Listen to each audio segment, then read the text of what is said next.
Bonjour, je voudrais vous parler d'une chose, la question de l'importance de hiérarchiser les luttes. À gauche, malheureusement, on nous dit souvent chez certaines personnes qu'il ne faudrait pas hiérarchiser les luttes. C'est une grave erreur. Pourquoi je dis ça? Si on ne fixe pas de priorité, de grands axes sur lesquels il faut absolument se concentrer, on risque de laisser tomber toutes sortes de choses qui en dépendent. Par conséquent, par exemple, quelqu'un qui arrête de défendre la laïcité à gauche, mais qui veut défendre les droits des femmes, des homos, qu'est-ce qu'il fait? Il fait du court terme. Parce qu'il ne défend pas la laïcité, ce qu'il aurait fait au niveau, au niveau de ses luttes quotidiennes contre le sexisme, contre, contre le, contre le, contre l'homophobie, contre le racisme aussi. Je vais pas parler tout de suite du racisme, mais c'est dans mon propos. S'il ne défend pas la laïcité, à savoir que la loi, que la politique ne reconnaît pas de communauté, mais considère les citoyens comme étant légalement et moralement égaux, en principe, ce qu'on appelle l'universalisme républicain, le vivre ensemble aussi, hein, très clairement. Si on ne défend pas la structure qui est la laïcité, à court terme, les intégristes religieux, les fanatiques de tous bords, ils vont tout péter. Ils vont tout péter. Tôt ou tard. Tôt ou tard, si vous oubliez la laïcité, tous les trucs que vous aurez fait pour les minorités, les femmes, les homos, etc., les minorités ethniques, vous aurez tout perdu. Tout perdu. Pareil, au niveau de la lutte des classes. Si on reprend le contrôle des choses, nous, la classe ouvrière, eh ben on aura les moyens d'agir sur ces causes sociétales, d'en parler, d'y réfléchir calmement, posément, sans toutes ces tensions. Voilà. Et aussi, le racisme, je mets bien en avant, est quand même pas mal instrumentalisé par le capital. Et tant que le capital est là, il va chercher à diviser les travailleurs. Et les travailleurs, pour lutter contre cette division, le truc qu'il faut faire, c'est qu'ils s'unissent. Le truc qu'il faut faire, c'est qu'ils se créent pas en petites communautés, chacun dans leur coin. Non, il faut qu'ils s'unissent au-delà de je suis ceci, je suis cela, j'ai telle ou telle identité, je suis un homme ou une femme, je suis hétéro ou homo ou bi, je suis blanc ou noir ou asiatique, ou je suis athée ou chrétien ou musulman ou juif ou que sais-je, parce qu'il y a toutes sortes de croyants, d'ethnies, de religions, de sexualité, il y a de sexe, donc du coup il y a moitié de l'humanité et l'autre moitié. Et si tout ce petit monde se tape dessus, le capital, qu'est-ce qu'il fait? Il se frotte les mains, très clairement. Et donc quelqu'un qui veut considérer que c'est tout sur le même niveau, il oublie que si il n'y a pas de lutte des classes, il n'y aura pas tous les trucs sociétaux. Ça va péter tout tôt ou tard. Ça va créer des tensions au sein même de la classe ouvrière.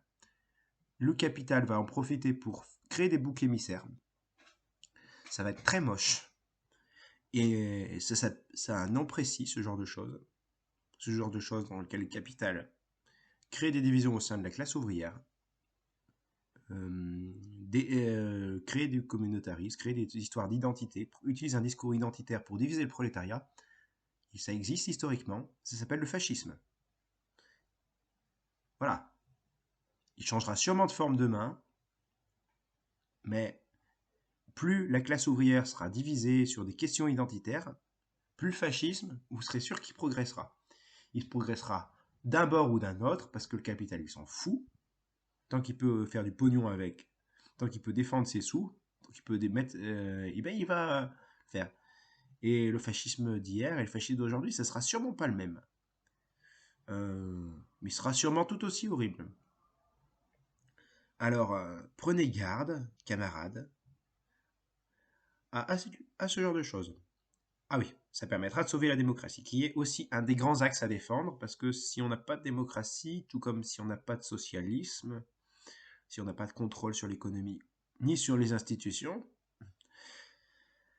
on est dans la merde. On est dans la... Oui, on est dans la catastrophe. Enfin, pour citer ce que j'ai inconnu. Voilà.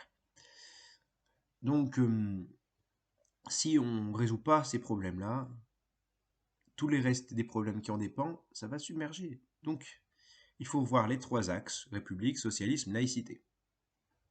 Si on en abandonne ça, on se désorganise complètement.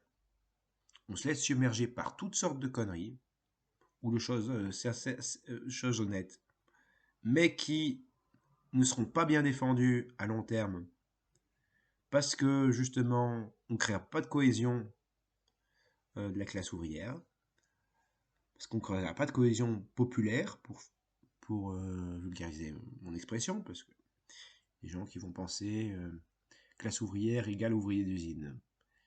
Moi, je parle des prolétaires, donc ça peut être autant le petit prof de province que le paysan, que l'ouvrier, que la caissière, que sais-je encore, qui sont exploités. Qui sont pauvres, qui sont... Voilà. Je parle même du chômeur qui n'a pas de travail, qui n'est pas travailleur, mais qui fait partie de ces classes.